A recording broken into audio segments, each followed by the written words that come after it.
በምሽቱ በነበረው ውይይት ዙሪያ ብጅታዎችን የምናጠራበት የመጀመሪያው ክፍል 1 ቪዲዮ ለአላህ የእውነት የሚቆረቆር ሰው ይህንን መልእክት በአግባቡ ተረድቶ ከስሜት ወጥቶ ኢንሻአላህ ለብዙሃኖች እንደሚያደርስና ብዙዎች ላይ ሲረጭ የነበረውንም ብጅታ እንደሚቀርፍ ሰበብ እንደሚሆን ትልቅ ባለሙሉ ተስፋዎች ነን። ወላሂ በዚህ ቪዲዮ የማንንም ሙገሳ የማንንም ትችት ፈልጌ ይህንን ቪዲዮ አልሰራሁትም።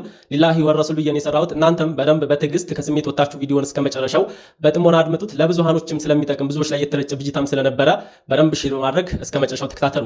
በእርግጥ አንድ ሰው ስለ አላህ ያልተገባን ነገር ስላለ ስለ ነብዩ ያልሆነን ነገር ስላለ የአላህም ይሁን የነብዩ ክብር ቅንጣት ያክል ይቀንሳል ማለት አይደለም። አላህም ታጋሽ የሆነ ጌታ ነው። ጀዛአቸውን ሰዓቱ ሲደርስ ይሰጣቸዋል።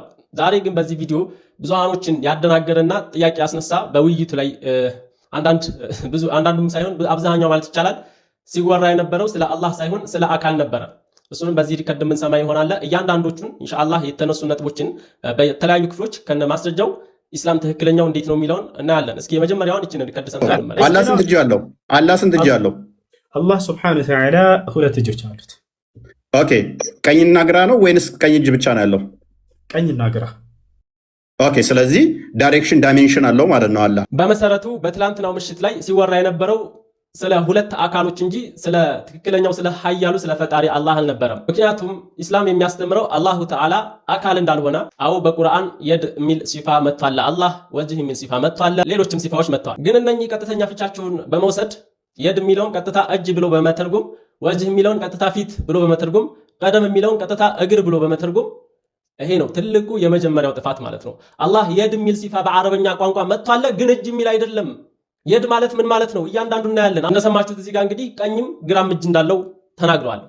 ትክክለኛው ቢሆን ግን ኖ አላህ አይደለም ቀኝ እጅ ግራ ፍጹም በአካል ባህሪ የሚገለጽ አካል አይደለም። መጀመሪያ አላህ አለቀ ዘጋኩ። አላህ በቁርአን ለይሰ ከሚትሊሂ ሸይ እጅ እንደሌለው አላህ ማስረጃ መጣልሃለሁ። እጅ አካል እጅ የሚባለው እንደሌለው ማለት ነው።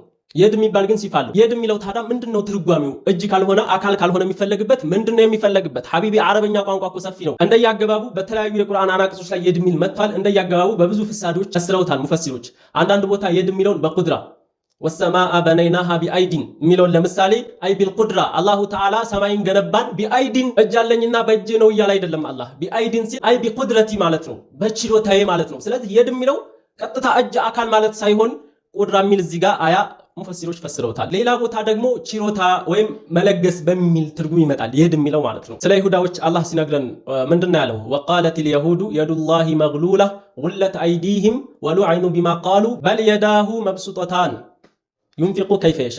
አላህ ምን እያለ እንደነገረን በቁርአን ይሁዳዎች እኮ ብለዋሉ አለ አላህ የዱላሂ መግሉላ አላህ ጭብጥ ነው። የድ ጭብጥ ነው። የድ ማለት እንደኛ ቀጥታ ሲፈሰር እጅ ማለት ነው። ግን እዚህ ጋር የድ የሚለው ስለተጠቀሰ ብቻ ትርጉሙ እጅ እንዳልሆነ አእምሮ ያለው ማገናዘብ የሚችል ይፈርዳል። ይሁዳዎች ምን አሉ? የዱላሂ መግሉላ የድ ቀጥተኛ ትርጓሜውን ካይን እጅ ማለት ነው የድ። ግን ቁርአን በቀጥተኛ ትርጓሜ አይወሰድም ሁሉም ማለት ነው። ሙተሻቢህ አሻሚ ትርጉም ያላቸው ማለት ነው።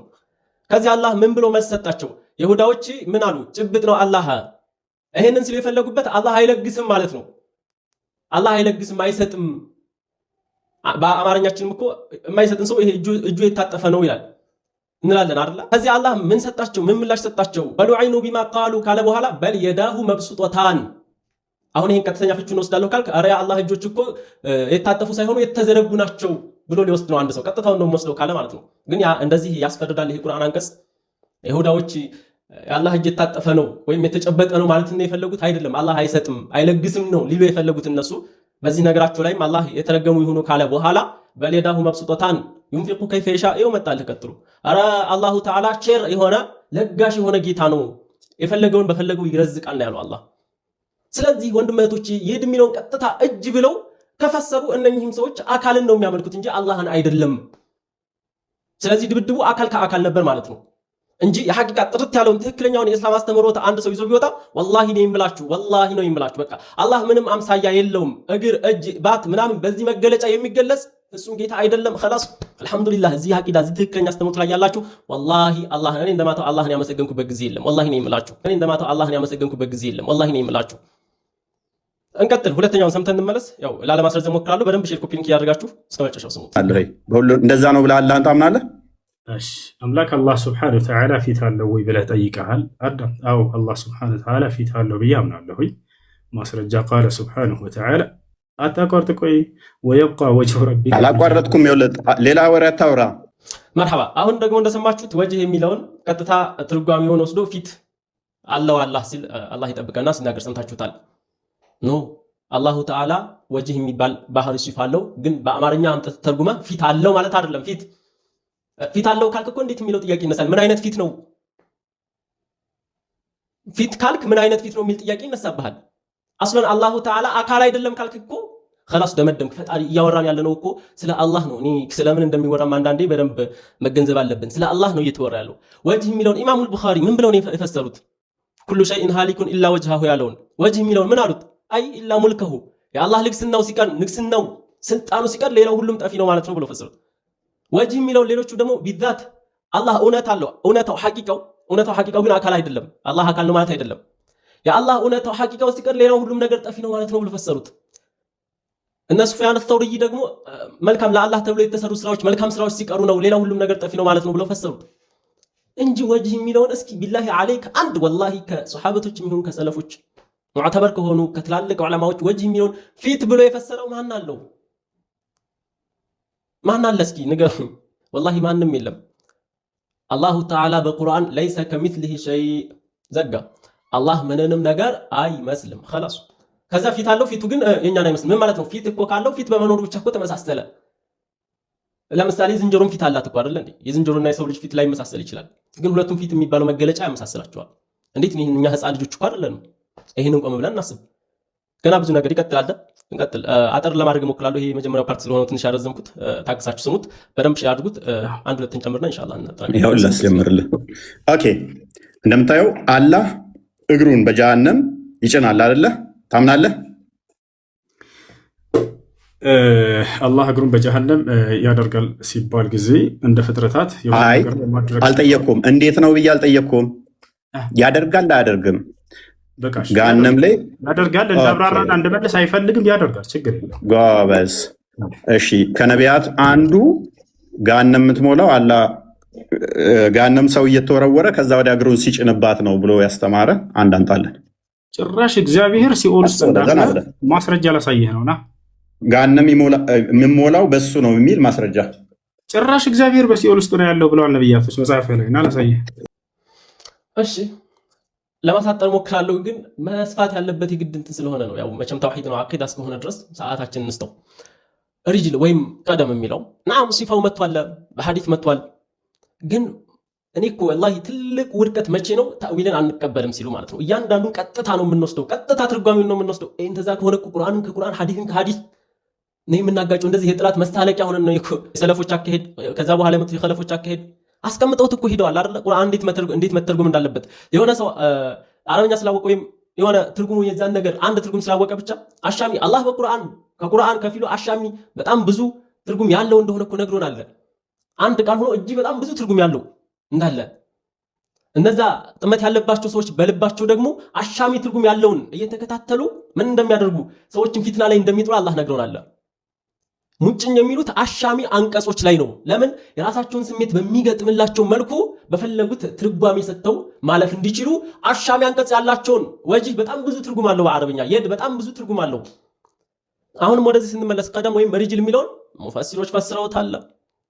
አይ ፈውጀን አኸር ሌላን ግሩፕ ሌላን ጀማዓ አላሁ ተዓላ ሲያስገባባት ብለው ቀደም የሚለውን አይ ማይቀድሙሁ አያችሁ። ቀደም የሚለውን ምን ብለው እንደፈሰሩት ማየት ገብታችሁ የዑለማዎችን የሙፈሲሮችን ኪታብ ማየት ትችላላችሁ። አላሁ ተዓላ ሌላን ቀደም የሚለው ሌላ ጀማዓ በሚል ትርጉም ስለሚመጣ ሌላን ግሩፕ ሌላን ጀማዓ ጀሃነም በሚያስገባባት ሰዓት ጀሃነም ያኔ በቃይ ትላለች እንጂ ቢላሂ አለይኩም ተኸየሉ እስኪ አስቡት ጌታ ፈጣሪ እንግዲህ እግር ኑሮት ባቱን ሰቅስቆ ጀሃነም ውስጥ ያስገባ።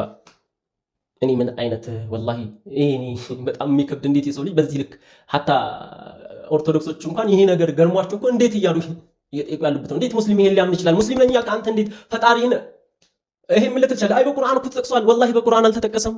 አንተ በምፈልግበት ትርጓሚ በዛሂር ወስደህ ስለ አበላሸው ትርጉም እንጂ ወላሂ በቁርአን እንደዛ የሚል የለም። ያው ሙስሊሙም ክርስቲያኑ ማወቅ አለበት። ምንም ተደባብሶ የሚያልፍ ነገር የለም። አላህ ጭንቅላት አለው የለውም? እሺ አላህ ጭንቅላት አለው የለውም የሚል በቁርአንም በሆነ በሐዲስ ላይ አልተገለጸም። ስለዚህ አለው ብለንም እኛ አንናገርም፣ የለውም ብለንም አናስተባብልም። ምክንያቱም በቁርአን በሐዲስ ላይ በነቢያት አንደበት የመጣን ብቻ የምንቀበል እንጂ የማንጨምር የማንቀንስ ስለሆነ። ቀጥል።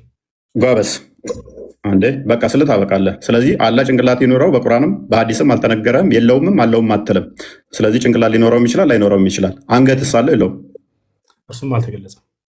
ብልትስ አለው የለውም? እርሱም አልተገለጸም። ስለዚህ አላህ ወንድ ሊሆን ይችላል፣ ሴት ጾታ ሊኖረው ይችላል። ኦኬ አንጀትስ አለው የለውም? ጾታ አለው፣ ሊኖረውም ላይኖረውም ይችላል ያለህ ማን ነው? አንተ ነህ ያልከው እኮ የለውምም አለውም አንልም አልከን እኮ። ጾታ ላወራው አንተ ነህ ያልከው። አሁን ስለ ጾታ አንስተሃል። ጾታ ሊኖረውም ላይኖረውም ይችላል ያለህ ማን ነው? ያለህ ማን ነው? ወላሂ ያመጣ የራሱን ፍልስፍና እንዴት እንደሚሰራ አዳምጥ። አትጩህ፣ እየረበሽክ ስለሆነ አታቋርጥ። ስለዚህ ቆይ አዳምጥ። እሺ አምላክ ጭንቅላት ይኖረው አይኖረው አታውቅም? ቆይ አምላክ ጭንቅላት ይኖረው አይኖረው አታውቅም? አንገት ይኖረው አይኖረው አታውቅም? ብልት ይኖረው አይኖረው አታውቅም? የምታመልከው ጎበዝ። ኦኬ ስንት እግር ስንት ጉልበት አለው የለውም? አልተገለጸም። ባትስ አለው የለውም? አለ። ስንት ባት ነው ያለው? ባት ተብሎ የተገለጸው በቁጥር አልተገለጸም። የቁል ላሁ ዐዘ ወጀል ለይሰ ከሚስሊሂ ሸይ፣ እኔ ምንም ነገር አምሳያ የለኝም ማለት እኮ የግዴታ ብልት የለውም፣ እንትን የለውም፣ ጆሮ የለውም፣ አፍንጫ የለውም ወይ? አረ እናስብ። እያንዳንዱ በጣም ብዙ ወላሂ የሚቀፍ አላነሳንም በዚህ ቪዲዮ ማለት ነው። እያንዳንዱ ነጥብ እያነሳን ኢንሻአላሁ ተዓላ በተለያዩ ክፍሎች እንትናለን። ሊላሂ ወረሱል ይሄ ቪዲዮ ብዙ ተደክሞበት ነው እየተሰራ ያለው።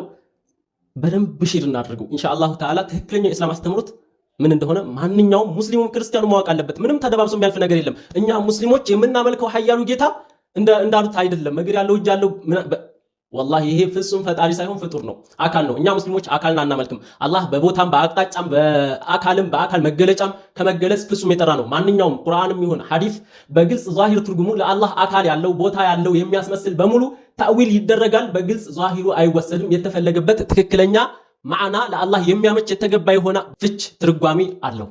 ጎበስ እግሩና እጁ ወገቡ የተያያዘ ነው የተነጣጠለ? አልተገለጸም። ኦኬ ከሌሊቱ 1/3 ሲወርድ እግሩ ነው የሚወርደው? እጁ አልተገለጸም። እርሱ ይወርዳል። ምንም አታውቅም። እንዲህ አምላክህን ምንድነው የምታመልኩ? ካዳ አልታውቅም። አልተገለጸም። ምንም አታውቁትም። ሐዲስ ንዙል ላይ እንመለስ። እውነት የሚወርደው አላህ ነው ወይስ በአላህ ትእዛዝ መላኢካ ነው የሚወርደው? እናያለን። እያንዳንዱ ይኸው ኪታብ ፊት ለፊት ያስቀምጫለሁኝ። መላኢካ ነው የሚወርደው ኢማሙ ማሊክ ብለዋል። ግን እንዴት ነው አንድ ሰው ፈጣሪውን ይወርዳል ይወጣል እያለ ሊያምን የሚችለው? ሁሌ ዕለት ከዕለት እንግዲህ ሱሉሰል ለይል በሆነ ሰዓት ኢትዮጵያ ላይ ሱሉሰል ለይል ሲሆን እዛ ጋር ካናዳ፣ አሜሪካ፣ እንትና ኢሮፕ በጣም ብዙ ሀገራቶች ላይ 24 ሰዓት ሙሉ እንግዲህ መውጣት መውረድ ብቻ ሆነ። ይሄ የፈጣሪ ስራ እንዴት! ይሄ ትክክለኛው ኢማሙ ማሊክ እንግዲህ ይህንን ሐዲስ ሲፈስሩ ኢማሙ ማሊክ ከአራት መዛህብ መካከል አንዱ ናቸው። የንዚሉል መለኩ ቢአምሪ ረቢና የሚወርደው መላኢካ ነው በጌታችን በአላህ ትእዛዝ ብለው ነው የፈሰሩት። ይሄው እንግዲህ መውጣት መውረድ የፍጡር ባህሪ እንጂ የፈጣሪ ባህሪ አይደለም። እኔ አይደለሁም ያልኩት። ይሄው ኢማሙ ማሊክ እንግዲህ መላኢካ ነው የሚወርደው ብለዋል። አላሁ ተዓላ በዚህ የሚገለጽ ጌታ ስላልሆነ። ሌላው ቁርጡብይ ምንድን ያሉት? ቁርጡብይን ካላወቃችሁ እንግዲህ ማን እንደሆነ በሕስ ማድረግ ትችላላችሁ። ወአውላ ማቂለ ፊ ሐዲስ ኑዙል በሐዲስ ኑዙል ዙሪያ በተባለው ሁሉ በላጩ አሉ ማጃአ ፊ ኪታብ ነሳኢ ላይ የመጣ ነው። ሙፈሲረን አን አቢ ሁረይረተ ወአቢ ሰዒድ ረዲየላሁ ዐንሁማ ምን ይላሉ? ቃለ ረሱሉላሂ ሰለላሁ ዐለይሂ ወሰለም። ሌላ ሐዲስ አለ። ሐዲስ ኑዙልን ያኛውን የመጀመሪያውን ሐዲስ የንዚሉ ረቡና የሚለውን የሚፈስር ሌላ ሐዲስ አለ። ምን ይላሉ ነብዩ? ስሙ ኢነላሃ ዩምሂሉ ሐታ የምዲየ ሸጥሩ ለይል አወል ثم يأمر ሙናዲን። አላሁ ተዓላ የሌሊቱ 1/3 ወይም ሱሉሰል ለይል የሚለው ሰዓት በሚደርስበት ሰዓት አላህ ያእሙሩ ያዛል አሉ ነብዩ። ሙናዲን የሚጠራ ፈየቁል ይላል። ማን ነው የሚጠራው? መላኢካ። ማን ነው የሚታዘዘው? መላኢካ። ማን ነው ያዘዘው? አላህ። በአላህ ትእዛዝ መላኢካ ይጠራል ማለት ነው። ምን ይላል? ፈየቁሉ ሀል ሚን ዳኢን ፈዩስተጃበ ለህ፣ ሀል ሚን ሙስተግፊሪን ፈዩግፈረ ለህ፣ ሀል ሚን ሳኢሊን ፈዩዕጣ። ይሄንን እያለ ይለልባል። ማን? መላኢካ። خلاص ይሄ ሐዲስ ያኛውን ሐዲስ ፈሰረው። መላኢካ ነው በአላህ ትእዛዝ በዛ ለይል ሱሉሰል ለይል ላይ ወርዶ ሰማኡ ዱንያ ላይ የሚለልበው። ያው እንግዲህ ኢማሙል ቁርጡቢን ካልተቀበላችሁ ምንም ማድረግ አንችልም። ሐፊዝ ኢብኑ ሐጀርም በዚህ ዙሪያ ምን ይላሉ? ፈትሁል ባሪ ላይ እንግዲህ ምን ይላሉ? ወቀድ ሐካ ኢብኑ ፉረክ ተናግረዋል እያሉ ነው። ባዕዱል መሻይኽ ضبطه بضم اوله ينزل ربنا ብለው ضبط አድርገውታል። ዩንዚሉ ማለት ያወርዳል ማለት ነው። አላህ ያወርዳል፣ ጌታችን ያወርዳል። ማን? መላኢካ እንዲወርድ ያደርጋል። ወዴት ነው የሚወርደው? ወደ ሰማኡ ዱንያ የሚወርደው መላኢካ ነው እንጂ አላህ አይደለም። ይሄ ነው ትክክለኛው የሙስሊሞች እምነት። አላሁ ተዓላ አጅራችሁን እጥፍ ድርብ አድርጎ ይመንዳችሁ። ይሄን ቪዲዮ በደንብ ሼር አድርጉ። ሊላሂ ተዓላ። ወሰላሙ አለይኩም ወራህመቱላሂ ወበረካቱ።